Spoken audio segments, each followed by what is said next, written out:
Survivors in the room, if you are willing, please stand. And if you are willing, please raise your hands if you have still not been able to meet with this Department of Justice. Please know for the record that every single survivor has raised their hand. Attorney General Bondi, you apologized to the survivors in your opening statement for what they went through at the hands of Jeffrey Epstein. Will you turn to them now and apologize for what your Department of Justice has put them through with the absolutely unacceptable release of the Epstein files and their information? What happened on Capitol Hill wasn't a press moment, it was a warning, because Epstein survivors stood in a room full of officials, cameras, and statements.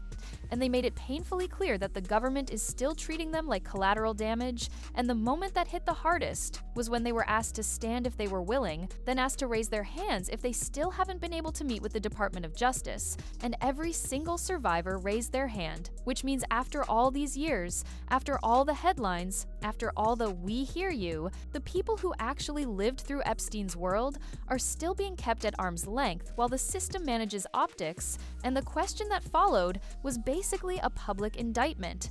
Attorney General Bondi apologized in her opening statement for what they suffered at the hands of Jeffrey Epstein, but survivors demanded she apologize for what the DOJ has put them through, with what they called an absolutely unacceptable release of Epstein-related documents that exposed survivor identities while protecting the powerful, and that's where this story becomes something way darker than a simple files dropped narrative, because the survivors weren't just emotional, they were terrified, and they said it straight. They feel like their names being out there has put targets on their backs, because the DOJ allegedly took time to redact the names of powerful individuals, but didn't take the same care with the victims, and that is the most disgusting part of all of this, because it tells you exactly how the hierarchy works, wealth and status get privacy, while survivors get sacrificed for transparency. And before we go any further, like and subscribe, because this is one of those stories where the next chapter is always worse than the last. It is the most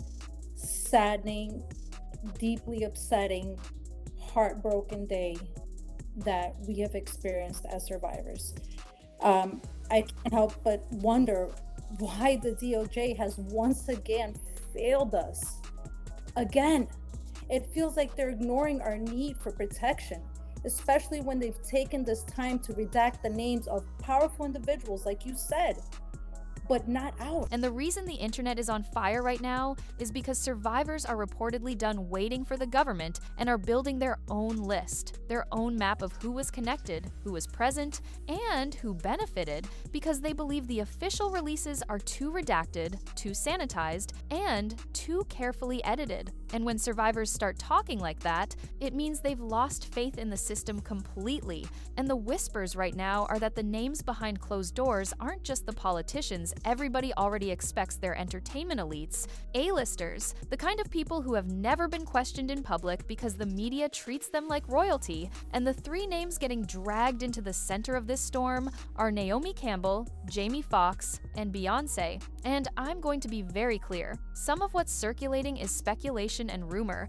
but what makes it dangerous is the pattern survivors keep pointing to documents being released, entries being removed, names being redacted, and the same small circle of powerful people always escaping direct accountability. Starting with Naomi Campbell, because Naomi is not a new name in the Epstein universe. Her name has been connected for years through Epstein's contact lists and flight log chatter, and survivors have accused her of being around his world more than she admits. And one of the most haunting accusations that keeps resurfacing is a survivor basically saying, "You saw me at your parties, you saw me in his homes, you saw me on the plane." And that's not the language of someone who's talking about a single photo at a gala. That's someone describing repeated proximity, repeated access, repeated visibility, and what makes Naomi's situation so explosive right now is the renewed focus on the modeling pipeline. This is a direct character assassination.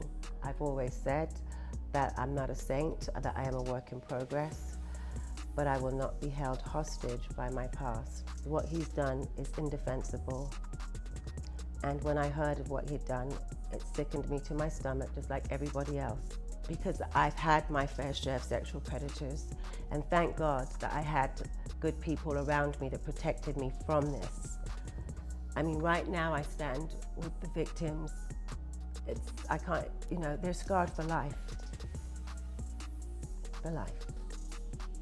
I've rubbed shoulders with hundreds of thousands of. Because recent documents show Epstein discussing purchasing modeling agencies and negotiating with major names like Ford Models. And even though those agencies deny contact, the documents show Epstein was aggressively trying to use the modeling world as a supply line to meet women. And if you understand how predators operate, this is exactly what you'd expect. The modeling industry gives you young women, international travel, career opportunities, and a culture where powerful men are treated like gatekeepers, and Naomi has always been at the center of the fashion world, meaning her name carries weight in exactly the space Epstein was trying to penetrate. And now people are connecting that to another thread, documents allegedly discussing attempts to enter African modeling markets, specifically Kenya and Ethiopia, and they're pointing out that Naomi was also building high-profile presence in Kenya around the same time, even being named a tourism ambassador. And they're calling it suspicious, especially because Naomi's reported base in Kenya is Malindi, a town known for an elite international jet-set community, the same type of hidden, insulated world. Epstein moved inside, and again, none of that is a conviction, but it's why her name keeps resurfacing whenever survivors start talking about recruitment. And the thing that made this go from internet chatter to something uglier is the fact that even Ghislaine Maxwell has suggested Naomi may have visited Little Street James, and Maxwell claimed Naomi's friendship with Epstein was independent of her own, meaning Naomi wasn't just a random guest in Ghislaine's shadow, but someone Epstein allegedly had his own relationship with. And that matters because Maxwell knows the ecosystem better than almost anyone, and even if she lies to protect herself, she also knows who was around. Aside from that flight, do you know him from any other? And Naomi's defense has always been the same. She says she was introduced to Epstein through her ex Flavio Briatore. She says he was front and center at Victoria's Secret fashion shows. She says she didn't know he was using her name to attract young women, and she says she regrets any contact after his conviction. But survivors don't care about regret now. They care about accountability, and when the DOJ is accused of redacting elites while exposing victims, people immediately start looking at anyone with heavy proximity. And that brings us to Jamie Foxx, because Jamie's name is trending for a very specific reason. He was reportedly included in a document entry that was uploaded by the DOJ and then mysteriously deleted. And once people hear uploaded and deleted, they don't think clerical error, they think cleanup, because the alleged entry described a mid-2000s party hosted by Sir Ivan Wilzig, where Epstein, Sammy Sosa, and Donald Trump were allegedly present, and then it described a trafficking-style situation involving a young person brought for a modeling job and later passed to another man, with multiple women being exchanged for money, and then the detail that detonated online. The entry claimed a woman known as Colette, described as a madam, told someone that Jamie Foxx was interested in spending a night with her and could pay a lot of money. And whether that entry was verified or not, the bigger scandal is why it was removed, because removing it feeds the exact accusation survivors are making that the DOJ is protecting certain names.